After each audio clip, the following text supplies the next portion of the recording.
no, Simon, I'm not talking about you. I did think you were, Kevin. I don't do ASMR. No one would listen to this because it's relaxing. I literally scream at least once an episode. Simon and I have both made a lot of jokes about ASMR across multiple channels. That's Kevin who wrote this episode for me, and I just read it. That's the format of the show, if you knew. For those of us who know nothing about it, it seems like a bunch of people whispering into their microphones while tapping random objects.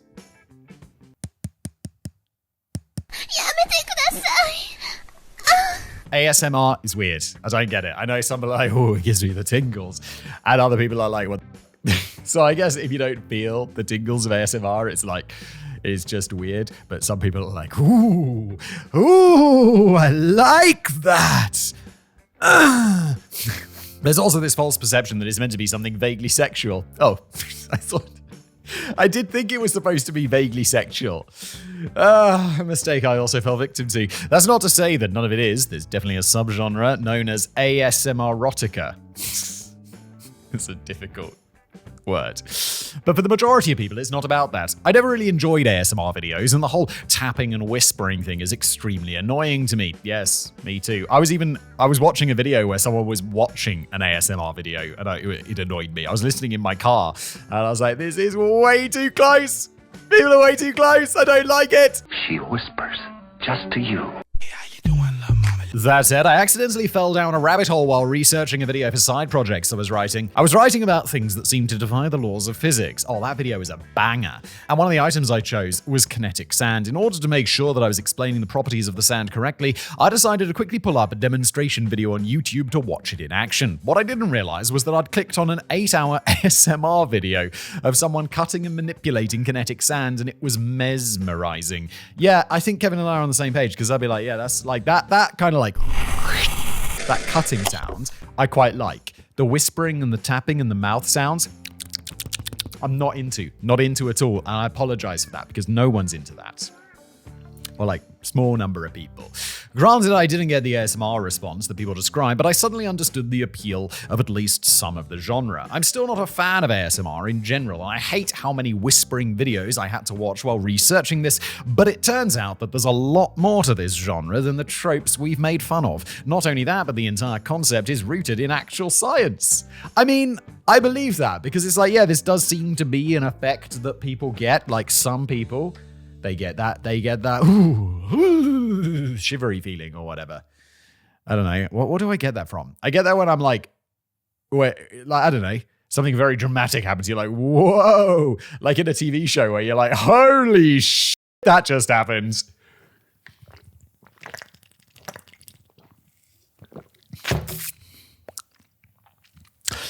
There's that, I'm just trying to think of, I've been rewatching House of Cards, and there's that amazing scene where Underwood's on the phone with someone and he just says, I will put you in your grave. And you're like, whoa, holy shit, what just happened? I know what you want.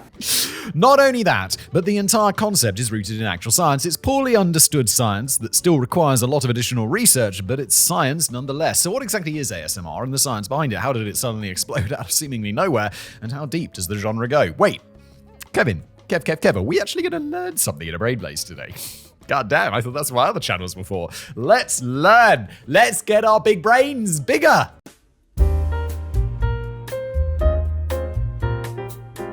The science of brain tingles.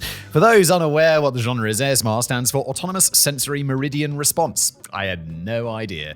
This name was coined in 2010 by Jennifer Allen, one of the earliest ASMR artists. ASM artists. Oh god, it doesn't work, guys, stop it.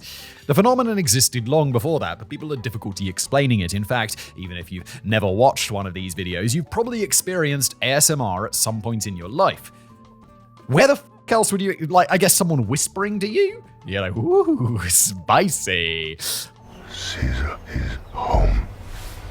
That's a little gay. Hold on. In my case, it's almost always been related to music. The first time I remember it happening was during a 5th grade band rehearsal, so back when I was 9 or 10. All of a sudden, my brain started to tingle. The sensation got extremely intense enough that I vividly remember it over 30 years later, and it started to travel down my spine. Nope, I've never had this. I don't know what you're talking about. You're an irredeemable monster! And that probably sounds familiar as something you felt at some point. No, I guess I just don't have feelings, I guess. I'm a fucking psycho, Kevin. The sensation is ASMR, and these YouTube videos are seeking to intentionally trigger it. It's often described as mild euphoria, which led to difficulty in naming the phenomenon. In the current name, autonomous means something that happens to yourself with or without your control, and sensory means it's the result of some sort of sensory input, typically oral, visual, or both. As for meridian response, well, that was basically meant as a euphemism. A euphemism for what? What is meridian response? I don't know. The meridian. It sounds like vaguely woo-woo. Most of the names people were suggesting involved the word orgasm, but Jennifer wanted to separate ASMR from any sexual content. Even though the proposed names usually were talking about brain orgasms, she still thought it was better to distance this whole thing from sex as best as possible. That was a good move, because otherwise you're not going to make any money off YouTube, are you? You don't want to get all sexy, Jennifer. No! That's not good. And you didn't, so good call. Although she coined the name back in 2010, discussions about it began on psychology message boards in 2007. It basically began with, hey, does anybody else get this feeling when? And it progressed from there. The thing is, even though there were certain types of video that seemed more likely to elicit this response, nobody was actually making videos for that explicit purpose until 2009, but we'll get back to that in a minute. First, let's look at some of the research into ASMR. This research is limited because the whole concept as a formal thing is relatively new, but all of the results thus far have been pretty consistent. While there is some sort of psychological component in terms of what triggers ASMR for an individual person, these videos have a legitimate physiological response. ASMR videos will cause a person's heart rate to slow down, inducing a state of calm. They also cause an increase in electrical conductivity on the skin, which is associated with emotional arousal. Not arousal in a sexual sense, just a heightened emotional state. At the very least, that's the reaction from people who get the brain tingles. I would like to experience this. Is that like this brain tingles? Like if I got that, I'd understand why people like ASMR, because who the fuck doesn't like euphoria? It's literally euphoria. Like, and brain tingles, it sounds fun. How do I get this? I mean, the one I described earlier where you'd see like something super dramatic in a TV show, you're like, whoa, but that's about it.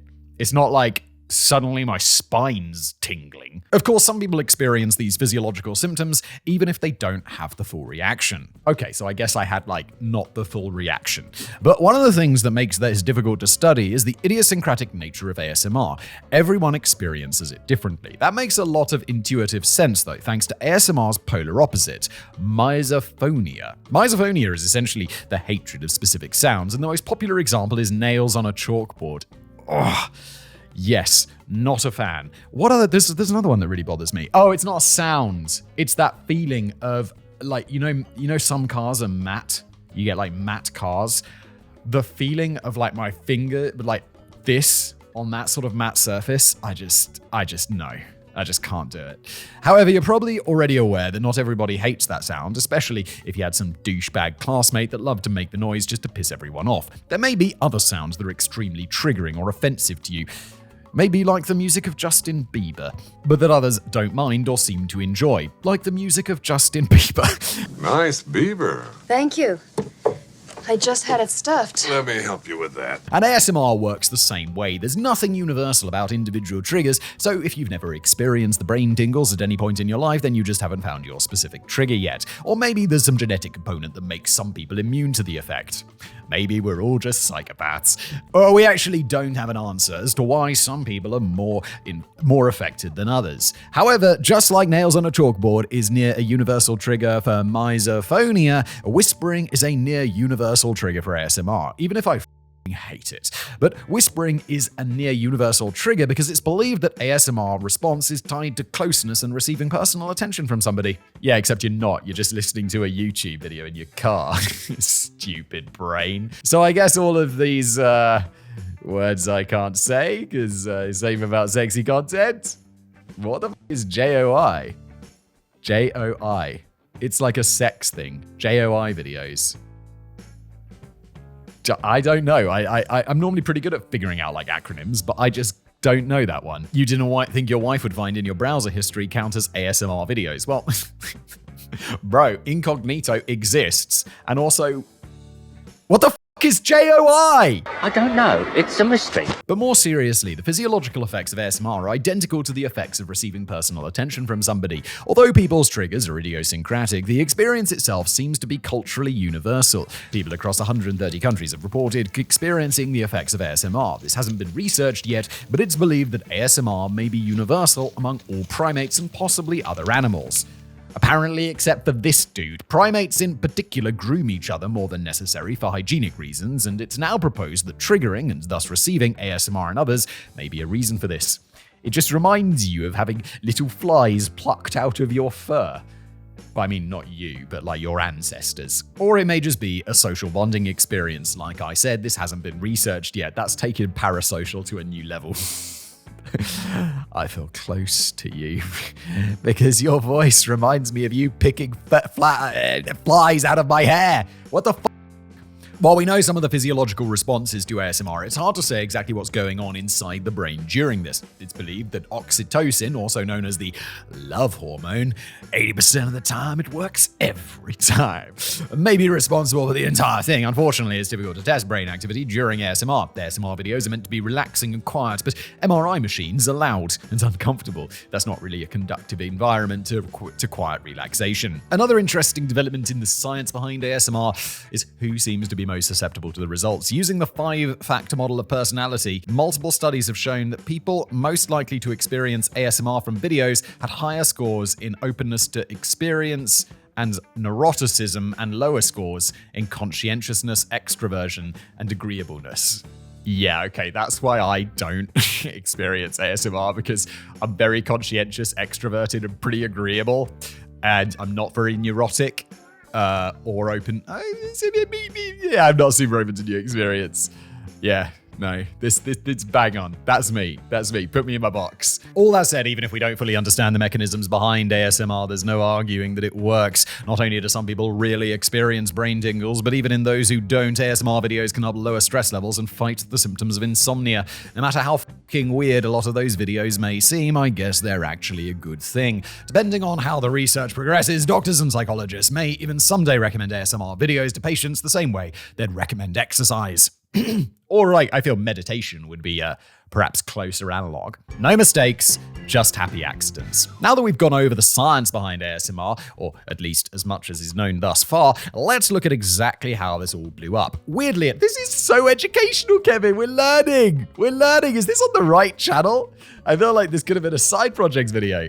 It's great to learn. Because knowledge is power. Weirdly enough, it happened before anyone started intentionally making ASMR content. There are some creators whose general vibe and style of videos ticks all of the boxes of ASMR, even if that wasn't why their content was created, and those videos started blowing up while the discussion of what ASMR was and what people should call it was still going on. These were the sorts of videos that people would frequently comment they fell asleep to, not because they found them boring, but because they found them relaxing. But amongst all these videos, there was one creator who stood head and shoulders above the rest. One man, nay, one absolute legend whose content was everything that people seeking out AMSR could possibly dreamed of. No, Simon, I'm not talking about you.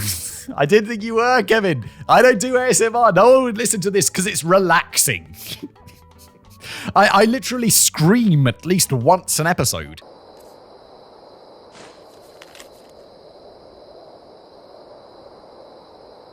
Even if people do say they love falling asleep to your videos. Yeah, not these ones, though. People just love listening to my voice to fall asleep to. I should do like a channel where it's just like the same, just like really like, hey there.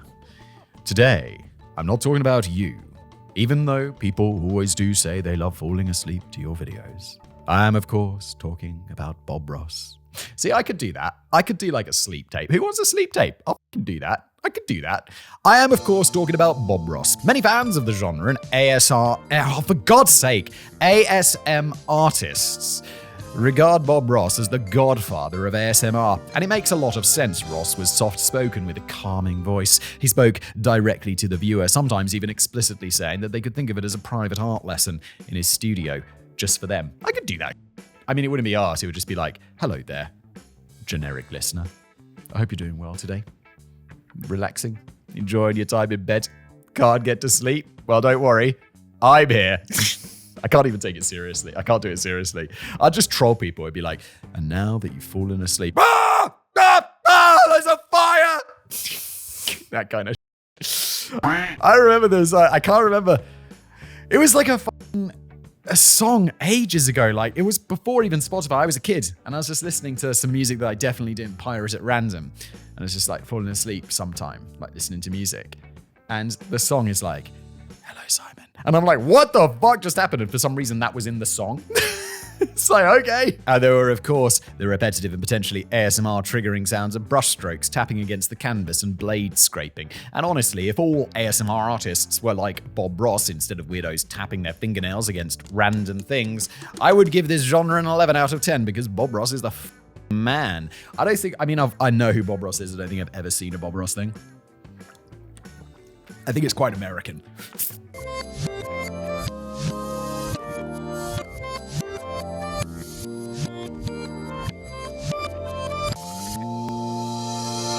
But even if the joy of painting included everything that makes a successful ASMR video, it did so by accident. This phenomenon is God knows how old, but all content was accidental rather than being specifically designed to trigger ASMR. It wasn't until 2009 that YouTuber Whispering Life uploaded a video whispering 1 hello. The video introduced her channel, which would be entirely dedicated to videos of her whispering. Later that year, Jennifer Allen created her channel, and in 2010, she coined the term ASMR. From that point on, it was pretty much a free-for-all. As for why they became so popular, that's a little harder to answer. There was already a large audience for ASMR content even before the genre had an official name or anybody intentionally creating content for it. And once a non-orgasm related name was agreed upon, it was easy for content to spread quickly. The quite probably most important thing is that, as we discussed with the science behind this, it actually works. For some people anyway. Even before studies came out supporting the benefits of ASMR, the prevailing belief was that it was probably a real thing. The symptoms people described were so detailed yet so consistent with one another that it was likely real but inherently difficult to study. Kind of like migraines or synesthesia. And with content now being targeted specifically for these triggers, rather than people relying on videos that coincidentally happen to produce the effects, it only generated more interest. Of course, those videos are incredibly varied with over a dozen different subgenres, so let's take a look at just how deep this rabbit hole goes. An ASMR for every occasion. The most common and most basic category of ASMR is just whispering videos. This is how it all started, since it's the most common trigger, and it continues to be incredibly popular. What people talk about isn't generally important. All that matters is that they whisper directly into the microphone while telling you something. I've seen someone do an ASMR reading of Magic the Gathering Comprehensive Rules, although I don't think she ever finished because that'd take about 12 hours and was meant to be an April Fool's joke, despite being her most popular videos ever by an incredible margin. Am I missing a trick? Should I be doing this? Just Magic the Gathering was 12 hours. Just read that shit in front of a camera with like a nice mic on, just being super peaceful. I could do that.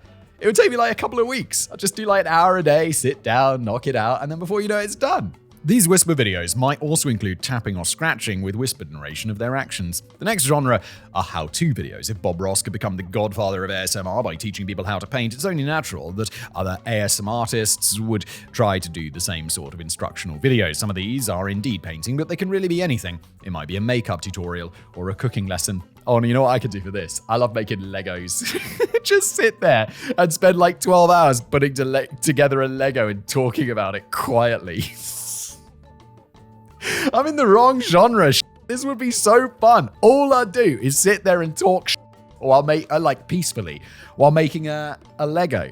Just being like, okay, we'll put that brick up there. That's looking good. Like, I literally do this anyway. Like, I'll be talking to myself. I don't know. I talk to myself a lot. Just like, let's put that there. Gonna move this. Just gonna do that. I don't know what's wrong with me. If I wasn't here alone, I wouldn't talk to myself. But because I am, I do.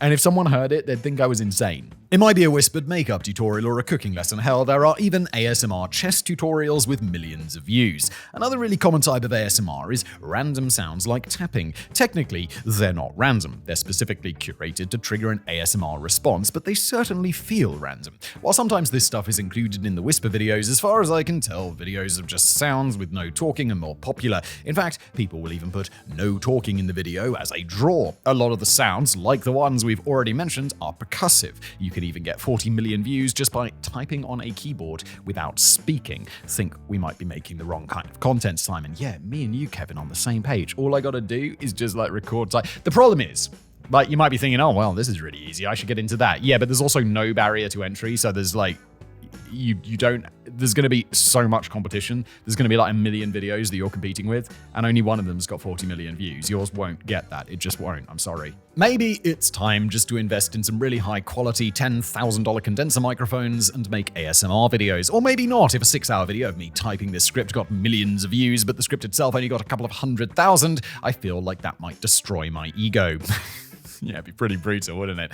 Anyway, not all of the sounds are percussive. There's also a big market for squishy and gross sounds, particularly slime. Part of this is because slime is really colorful, and research shows that videos utilizing both audio and visual stimuli are most likely to induce ASMR than just audio. Next up, and the type of ASMR videos that keep distracting me while writing this, are videos referred to as satisfying ASMR. These don't feature any talking, and they cater to the very specific type of neuroticism. Coincidentally, it's my type of neuroticism. These satisfying videos generally focus on getting done, regardless of whether or not that was important. It can be objects being properly arranged or placed to create symmetry, or it could be the culmination of an extraordinary effort like knocking down dominoes. And what, you don't think setting up dominoes takes extraordinary effort? I mean, no, generally. But also, hell yes, you could do, you just got an infinite number of dominoes you could set up. I saw videos of 250,000 dominoes being knocked over. God damn. Admittedly, it was multiple different events strung together, but by 30 seconds into the video, I would swear to God she must have been some sort of sorceress. I mean, she has set world records for both the longest and tallest domino towers, so it's probably a combination of skill and patience, but it looks like black magic to me. And watching all of those dominoes fall over as designed truly is satisfying. More broadly speaking, the satisfying genre is focused on perfection more than anything. This is also the category that all the kinetic sand stuff falls into, as well as soap carving, which is a weird thing to do. People will take a bar of soap and slice it super thin or into perfect cubes or whatever. I get that it has the same general vibe as the kinetic sand, but it just feels like a waste of soap. And when, but people waste so much. It's always stuff being wasted. And when that YouTuber steps into the shower to discover that they've just run out of soap, well, I'm sure they feel like an idiot. Oh wait, the top result for ASMR soap carving is a video with 24 million views. I don't think I have a single video with that many views. So I guess I'm the idiot. I'm not jealous. I'm not bitter. I'm a little bit jealous. 24 mil? Shit, that's a lot of money. 24 million views is a lot of money. That brings us to the most interesting category of all, which is ASMR roleplay. A lot of these are visits to the hairdresser, eye doctor, or dentist. I know that watching a video about going to the dentist doesn't seem like it would be relaxing, but it's about the closeness I mentioned earlier. It doesn't mean close in terms of emotional or romantic closeness with a person, just physical proximity, as to why a lot of these trigger ASMR in people psychologically. Think about the times you've been able to hear a person whisper, breathe, or chew. Either they're an obnoxious mouth breather who chews loudly without closing their mouth, or it's someone you were in close physical proximity to. Maybe it was a romantic partner or family member. In terms of chewing, maybe it was a young child that you were feeding. This is just gross. I don't like hearing the sound of people chewing. Close your mouths! Having that sort of perceived closeness combined with the personal attention can cause ASMR, even when in the context of a situation that might normally cause stress. Plus, scraping dental instruments. No one likes that! That is horrible. It's that sound where they're scraping plaque off your teeth, and you're like, But the role plays do get a little weirder. Sometimes they're comedy role plays. This could be a bumbling doctor, an academic advisor, or somebody trying to rob you at work. Or maybe they're just a fast-talking, or rather fast-whispering bartender who's making small talk with you while preparing a drink order. Weird. The ASM artist might even roleplay as a comedian doing a stand-up set. Are these stand-up sets actually funny? Well, the important thing is that they tried. No, it's not. No, it's not. The important thing about a stand-up set is it should be funny. It's not about trying, it's about being funny.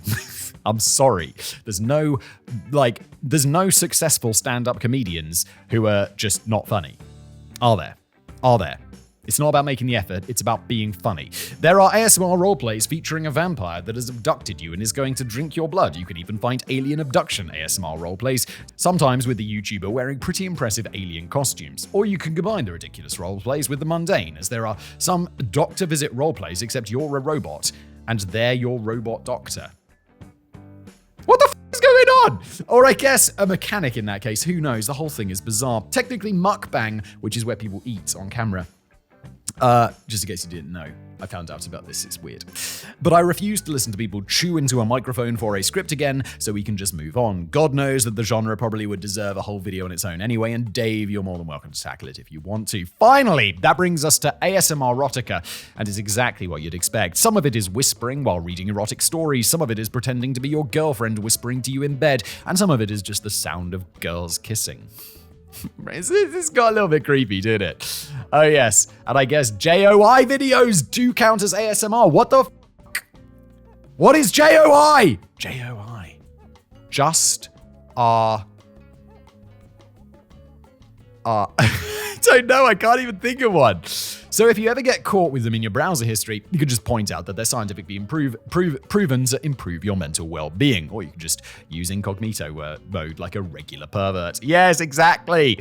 Of course, even if research shows that these videos are actually beneficial, the whole ASMR thing is still very weird to me. I can't imagine ever actively seeking these videos out if it wasn't part of research for a script. Now, if you'll excuse me, I'm going to fall asleep while listening to a 2-hour video of a man with a soothing British voice walk through and solve an impossibly difficult Sudoku puzzle. Wait, people just doing these things? They're just doing puzzles and Legos and shit and just talking about it?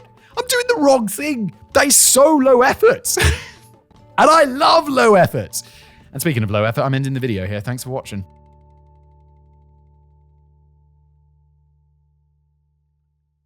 For those of us who know nothing about it, it seems like a bunch of people whispering into their microphones while tapping random objects.